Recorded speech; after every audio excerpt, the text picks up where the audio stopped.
BJP అధ్యక్షుడిగా ఎవరిని పెట్టాలనేది పార్టీ అంతర్గత విషయమన్నారు కేంద్ర మంత్రి శ్రీనివాస్ వర్మ.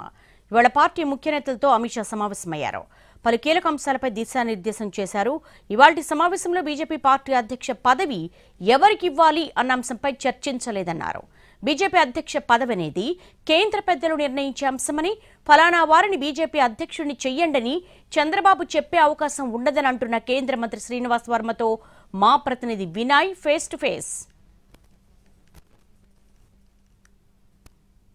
ఏపీ బీజేపీ నేతలతో కేంద్ర హోంమంత్రి అమిత్ షా కీలక సమావేశం నిర్వహించారు. ఈ సమావేశంలో ఏ అంశాలపైన మాట్లాడారు, పార్టీ నేతలకు ఎటువంటి అంశాలు దిశానిర్దేశం చేశారు, ఇదే అంశంపై మనతో మాట్లాడేందుకు సెంట్రల్ మినిస్టర్ వర్మ గారు ఉన్నారు. ఆయన తెలుసుకుందాం. సార్ చెప్పండి సార్, ఈరోజు అమిత్ షా గారు వచ్చారు, పార్టీ ముఖ్య నాయకులందరితో కూడా సమావేశం నిర్వహించారు. ఏ అంశాలు డిస్కస్ చేశారు? జనరల్ గా అమిత్ షా గారు ఎక్కడికి వెళ్ళినా కానీ ఆ పార్టీ రాష్ట్రంలో ఉన్నటువంటి సీనియర్ నాయకుల్ని కలిసి మాట్లాడేటువంటి అలవాటు ఉంటుంది. అందులో భాగంగా ఈవేళ మమ్మల్ని కొంతమంది సమావేశం కావడం జరిగింది అమిత్ షా గారితో.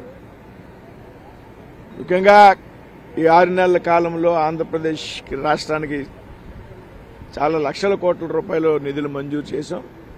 ప్రజల యొక్క ఫీలింగ్ ఎలా ఉన్నదనేటువంటి విషయం, అదేవిధంగా 6 నెలలకి నిన్న కాక మొన్న 11,440 కోట్లు ఇచ్చినటువంటి సందర్భంలో రాష్ట్రంలో ఏ రకంగా ప్రజల యొక్క ఆలోచనలు ఉన్నాయనేటువంటి విషయం, అదేవిధంగా సమన్వయం ఎలాగుంది కూటమి విషయంలో అనేటువంటి విషయం తెలుసుకున్నారు. అంతకుమించి ప్రత్యేకమైనటువంటి విషయాలు ఏమీ లేదు. ఇది ఒక సాధారణ సమావేశమే. సార్, అంటే ఎప్పుడూ లేని విధంగా భారతీయ జనతా పార్టీ రాష్ట్రానికి ఇచ్చిన ప్రామిసెస్ అన్ని కూడా బ్యాక్ టు బ్యాక్ ఫిల్ చేసుకుంటూ వస్తా ఉంది. అమరావతికి నిధులు కావచ్చు, పోలవరంకి నిధులు కావచ్చు, విశాఖ స్టీల్ ప్లాంట్ ప్యాకేజ్ కావచ్చు, ఇలా అన్ని కూడా ప్రామిస్ అన్ని కూడా ఫిల్ చేస్తా ఉంది. ఈ అంశాలను ఏ విధంగా ప్రజల్లోకి తీసుకెళ్లామని మేము మీకు దిశానిర్దేశం చేస్తాం. ఆంధ్రప్రదేశ్ రాష్ట్ర అభివృద్ధికి భారతీయ జనతా పార్టీ కేంద్రంలో ఉన్నటువంటి ఎన్డీఏ ప్రభుత్వం ఎప్పుడూ కట్టుబడి ఉంది. 19 నుంచి 24 వరకు కూడా పెద్ద ఎత్తున నిధులు ఇచ్చినటువంటి సందర్భం. పోలవరం పనులకు సంబంధించి పనులు ముందుకు వెళ్లని కారణంగా పోలవరం పనులు ఆగిపోయినటువంటి సంగతి. రైల్వే జోన్కి సంబంధించి స్థలం కేటాయించినటువంటి సందర్భంగా అప్పుడున్నటువంటి రాష్ట్ర ప్రభుత్వం జోన్కి సంబంధించి స్థలాన్ని కేటాయించిన కారణంగా జోన్ పనులు మందకొడుగా కొనసాగాయి.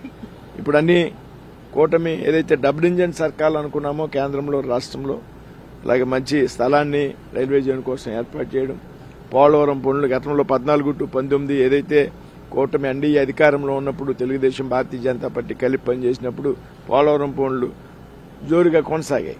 సార్, అంటే బీజేపీ స్టేట్ ప్రెసిడెంట్ విషయంలో కూడా అంటే లోపల ఇంటర్నల్ కొన్ని మీటింగ్ జరిగింది.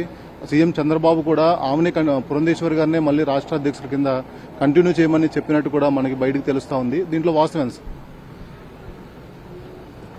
బీజేపీ రాష్ట్ర అధ్యక్షుల విషయంలో అమిత్ షా గారు మాతో ఎటువంటి చర్చలు జరపలేదు, ఎటువంటి వ్యాఖ్యలు కూడా చేయలేదు. అది పార్టీ అఖిల భారత అధ్యక్షుడు, అక్కడ ఉన్నటువంటి సంస్థాగత నిర్మాణం చూసేటువంటి వ్యక్తులు నిర్ణయం తీసుకుంటారు. అదేవిధంగా బీజేపీ రాష్ట్ర అధ్యక్షునిగా ఎవరు ఉండాలి, ఎవరిని నియమించుకోవాలి అనేటువంటిది బీజేపీ అంతర్గత వ్యవహారం. దీనికి చంద్రబాబు నాయుడు గారు పలావారిని అధ్యక్షులుగా పెట్టండి అని చంద్రబాబు నాయుడు గారు ఎట్టి పరిస్థితుల్లోనే కూడా చెప్పేటువంటి అవకాశం లేదు. ఈశ్వర్తో కలిసి వినయ్, ఎన్టీవీ, గన్నవరం ఎయిర్పోర్ట్ నుంచి.